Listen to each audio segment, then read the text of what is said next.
Olá pessoal, tudo bom com vocês? Comigo tá tudo bem. Hoje a gente vai continuar a nossa aula do curso Fundamentos de Física e hoje é uma aula muito especial porque a gente vai falar sobre a segunda lei de Newton, que é basicamente uma base para a gente descrever todos os movimentos dos corpos que a gente observa.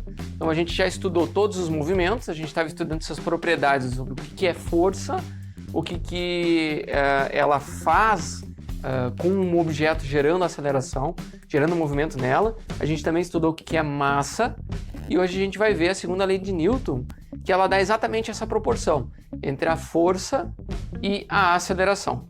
Então a gente já viu que a gente só consegue medir a força, né, aplicada sobre um corpo medindo a aceleração resultante da aplicação dessa força. Só que aqui, ó, em termos matemáticos, a segunda lei de Newton, ela tem uma generalidade. Ela diz que a força resultante que age sobre um corpo é igual ao produto da massa do corpo pela aceleração. E é importante destacar esse detalhe, que é a força resultante, porque como a gente vai ver repetidamente em vários momentos nesse curso, tem muitas forças que sempre estão presentes, mas nem sempre geram aceleração. Então, há a possibilidade de equilíbrio de forças. E para isso, a gente vai olhar para a força resultante. Então, a gente olha para todas as forças que atuam sobre um corpo e a força resultante de uma soma vetorial dessas forças é o que vai estar relacionado com a aceleração que a gente vai medir, ok? Então, tem que tomar cuidado com essa parte de ser uma soma vetorial. Então, olha só, apenas as forças que atuam sobre esse corpo devem entrar na soma vetorial.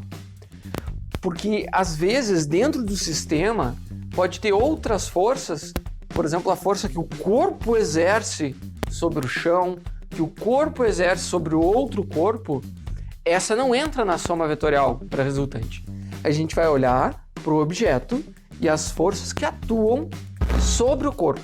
E aí a gente tem a aceleração do corpo, ok? Então isso, a gente vai ver vários exemplos também, vai ficar bem mais claro esse detalhe. Ainda mais quando a gente for falar da terceira lei de Newton, que é a reação, que uma força executada por um objeto, ela gera uma reação, né, em oposição, né, em mesmo módulo em oposição, só que ela está...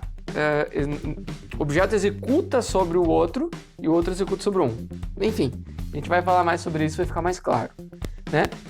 Nesse momento, então, vamos destacar o fato de ela ser uma equação vetorial. Como a gente sabe que equações vetoriais, elas são independentes das coordenadas.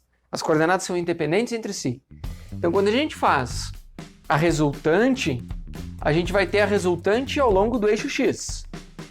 E essa resultante ao longo do eixo x vai gerar aceleração em x. E olha que a proporção é sempre a mesma massa, porque a massa não muda. Ela não é vetorial, ela é um escalar. Então, a resultante em x da soma das forças, a resultante em x vai gerar uma aceleração em x. A resultante em y gera uma aceleração em y. E a resultante em z gera uma aceleração em z.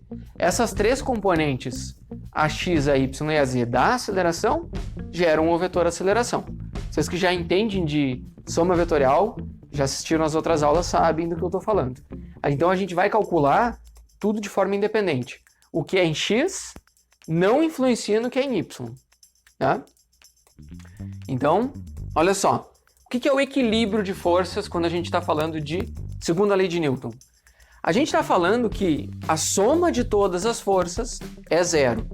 Então a gente vai ter zero na aceleração. A aceleração é um vetor nulo, quando a força resultante é um vetor nulo. E aqui a gente também vai tratar elas se há em equilíbrio em x, se há em equilíbrio em y ou em z, né? Então depende de como a gente estabeleceu, definiu esse sistema de coordenadas. Então a gente vai tratar as componentes de forma independente, mesmo uma questão de equilíbrio, principalmente em questões de equilíbrio, né? Então quando as forças se compensam, a gente diz que o corpo está em equilíbrio de forças. E aí não há aceleração. Não havendo aceleração, o movimento permanece como ele está. Se há uma velocidade, ela permanece constante, sem mudar nem direção, né? Vetorialmente constante a velocidade, quando não há aceleração. E se ele estiver em repouso, vai permanecer em repouso. Agora, com que unidade a gente vai usar a gente vai medir essa força? A gente vai usar no SI medida de newtons. Então, 1 newton, olha, lembra da segunda lei de Newton? Massa vezes aceleração. Então, a gente tem a força, 1 newton de força, para 1 quilograma de massa, gera 1 metro por segundo ao quadrado de aceleração. Então, essa é a relação do 1 newton de força. Então, 1 newton é igual a 1 quilograma metro por segundo ao quadrado. E eu falei para vocês nas primeiras aulas do nosso estudo, lá no primeiro capítulo, que basicamente as 3 unidades fundamentais de medida são o quilograma de massa, o metro de espaço e o segundo de tempo. E as outras unidades que vão surgindo, como por exemplo essa, que é o Newton, ela é uma combinação das fundamentais. Tá? Então, a gente vai ver que várias outras unidades vão ser combinações das fundamentais. Daqui a pouco a gente vai ter uma combinação com o Newton, mas a gente sabe que o Newton é uma combinação das fundamentais. Então, tudo remonta às fundamentais, né? Retoma. Para a gente encerrar essa aula rapidinho, a gente vai, que a gente só conceitualmente vamos testar esse conceito. Vamos ver se vocês entenderam a ideia. Nessa figura, tem duas forças horizontais atuando sobre um bloco. Ele está apoiado sobre um piso sem atrito. Se uma terceira força, também horizontal F3, agir sobre o bloco, determine o módulo e a orientação de F3 se o bloco, letra A, se ele estiver em repouso. Lembra da resultante? Olha, aqui a gente está ignorando as forças verticais, só horizontais. Depois, nas próximas aulas, a gente já vai ver essa questão das forças horizontais que tem a ver com a gravidade. Imaginamos que a gente só tem essas forças horizontais. A gente está vendo aqui, ó, para a direita são 5 newtons. Para o corpo permanecer em repouso, o que a gente precisa? Precisa de equilíbrio.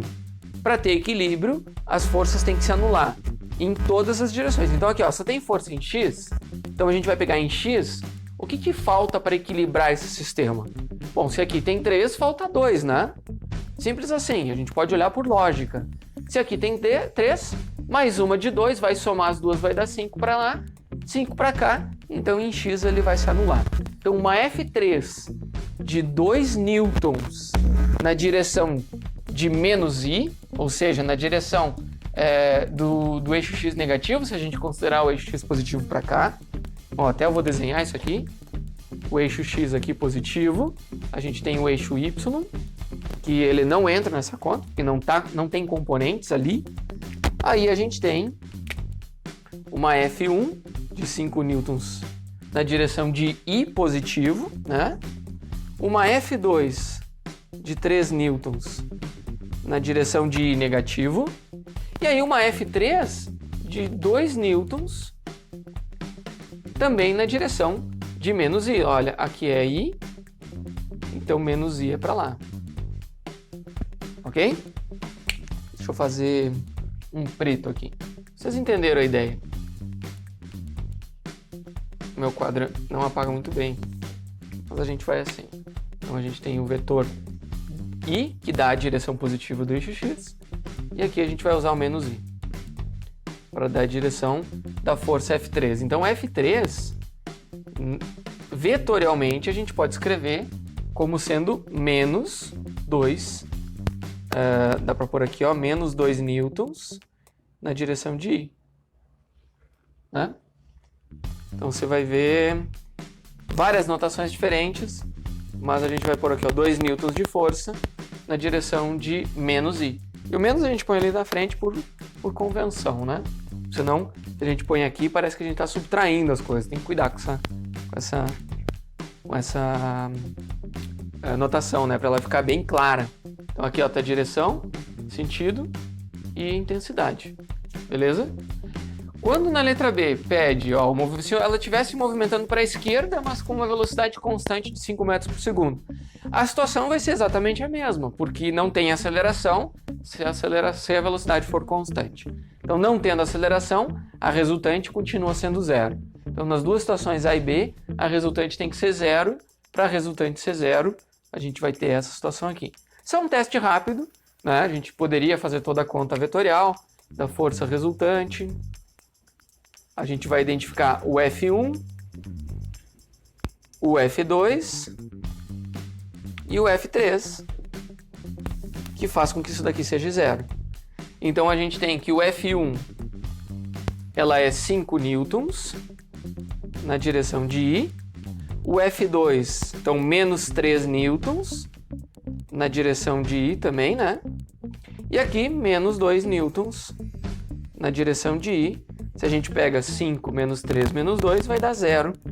E aí não faz nem sentido a gente colocar I, porque não tem não, o vetor nulo não tem direção. E assim a gente seria um pouco uma forma mais formal de demonstrar a coisa que a gente já viu por lógica, tá? Então com isso a gente encerra essa aula. Para a próxima aula, a gente vai ter as próximas 2 aulas. A gente vai continuar falando da segunda lei de Newton, só que a gente vai fazer 2 exemplos práticos. O primeiro a gente vai falar de forças alinhadas sobre um disco metálico. E depois a gente vai falar sobre forças não alinhadas, ok? Então, com isso a gente encerra. Obrigado por chegar até aqui, né? Lembrando que a ciência é a busca pela verdade, como a natureza funciona, o que não é verdadeiro, né, e comprovado não é ciência. Então não tem margem para especulação. A gente tem uma hipótese, a gente tem que testar. Se testou, funcionou, é reprodutível, método científico, aí a gente tem algo que é científico, ok? E essa é a credibilidade da ciência. Me segue lá no Instagram, Ismael Fortuna, @IsmaelFortuna. Se você ainda não é inscrito no canal, se inscreve agora, já curte o vídeo e compartilha, avisa para os amiguinhos que está tendo uma aula de física com o professor Ismael aqui, ok? Então, um forte abraço para todos vocês e até a próxima aula.